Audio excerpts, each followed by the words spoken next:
जैसे रतनपुर को सर चारों योगों की नगरी जानते हैं, तो इसके बारे में इतिहास के बारे में ही शुरू करते हैं। उसमें मैंने पाया कि यहाँ के लोग आरी जो होती है जिससे पर लकड़ी चीरते हैं, उस औजार का उपयोग यहाँ नहीं करते। हमें ग्रंथों में आता है कि भगवान किसी का भी अहंकार स्वीकार नहीं करते हैं, उसके अहंकार को भी। उनका शरीर का आधा हिस्सा पत्नी और पुत्र के द्वारा चीरना शुरू किया गया। एक अंग्रेज डिप्टी कमिश्नर हुए हैं मिस्टर चीजम, सिर्फ मेरी बाईं आंख से आंसू निकल रहा है, दाईं आंख से आंसू नहीं निकल रहा है।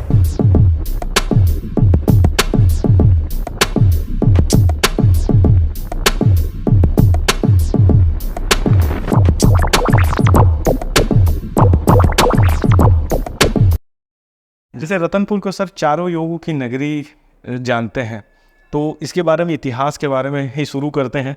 तो इसके इतिहास के बारे में बताइए। आप पुराने किसी भी ग्रंथ में या पुराने जानकार किसी भी लोगों से जब भी चर्चा करेंगे जी, तब रतनपुर को लेकर ये बात आती है कि रतनपुर चारों युगों की नगरी है। जी अलग अलग युग में इसके अलग अलग नाम रहे हैं। जी, मणिपुर, माणिकपुर, हीरापुर, और वर्तमान कलयुग में ये रतनपुर के नाम से विख्यात है। जी, द्वापर युग की एक कथा जो हमारी प्राचीन ग्रंथ है जैमिनी अश्वमेध, उसमें आता है महाभारत युद्ध की समाप्ति के बाद जी, अर्जुन को ये अहंकार हो जाता है कि मैं भगवान श्री कृष्ण का परम भक्त मित्र, अर्थात मेरे समकक्ष या मेरे समतुल्य इस पृथ्वी लोक में कोई भी उनका भक्त नहीं है। ऐसे सभी पुराणों में ग्रंथों में आता है कि भगवान किसी का भी अहंकार स्वीकार नहीं करते हैं, उसके अहंकार को विनाश करने के लिए जरूर कोई न कोई उपक्रम उपाय करते रहते हैं। इसी क्रम में उन्होंने एक दिन अर्जुन के साथ इस क्षेत्र की यात्रा की। जी, ऐसी कथा आती है कि उस समय यहाँ राजा मूरध्वज का शासन था। राजा मूरध्वज स्वयं भगवान का बड़ा भक्त था। जी, राजा की परीक्षा लेने के लिए दोनों, एक गुरु और दूसरा शिष्य के रूप में या पुत्र के रूप में, दोनों इस नगर में आते हैं। आज भी रतनपुर में एक तालाब है, उस तालाब का नाम कृष्णार्जुनी तालाब है। अर्थात ऐसी मान्यता है कि भगवान श्री कृष्ण और अर्जुन उसी स्थान से इस नगर में प्रवेश किए थे। अभी भी कृष्णार्जुनी की बड़ी मान्यता है। यहाँ आकर उन्होंने राजा मूरध्वज से आग्रह किया कि हम आपके नगरी में आ रहे थे, रास्ते में हमें एक सिंह मिला और वह सिंह मेरे इस इकलौते पुत्र को भक्षण करना चाहता था।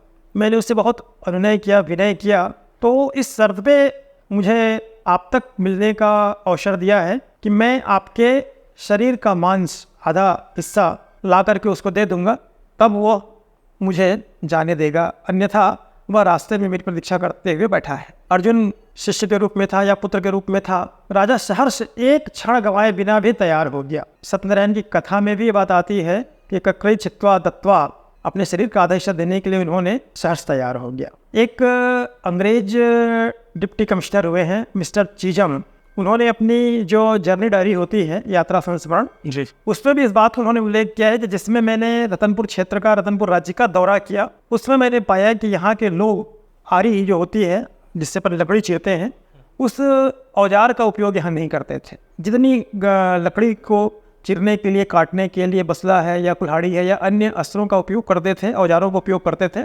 लेकिन आरी का उपयोग नहीं करते थे। उनका शरीर का आधा हिस्सा पत्नी और पुत्र के द्वारा चीरना शुरू किया गया, राजा मूरध्वज का, चीर के ठीक बीचों बीच।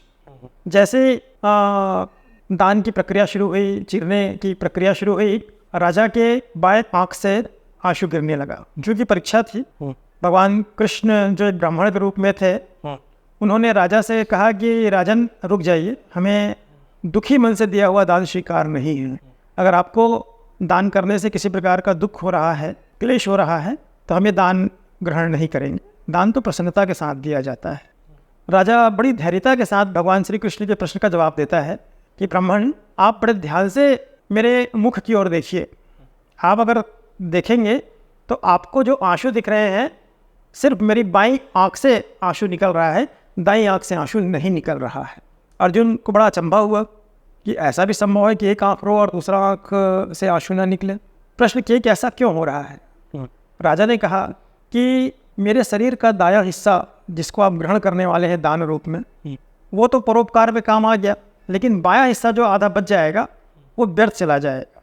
इसलिए बायां हिस्सा जो है, लेफ्ट पार्ट जो है बॉडी का, वो दुखी हो रहा है। कि मैंने आपके साथ जन्म से लेकर के आज तक हम दोनों शरीर के एक हिस्सा एक समतुल्य रह करके समभाग रह करके कार्य किया, और आज दाहिना हिस्सा जो है वो बड़ा भाग्यशाली निकल गया और बायां हिस्सा में अभागा निकल गया, इसलिए मेरे आंख से आंसू निकल रहे हैं। ऐसी दानवीरता को, ऐसी दानशीलता को देख करके भगवान स्वयं वहाँ अपने मूल स्वरूप में आ गए, अर्जुन भी मूल रूप में आ गए, और भगवान ने कहा कि देखो ऐसे ऐसे दानवीर इस संसार में हैं। तो रतनपुर की ये द्वापर युग की कथा जैमिनी समेत में बड़ा विस्तृत वर्णन है।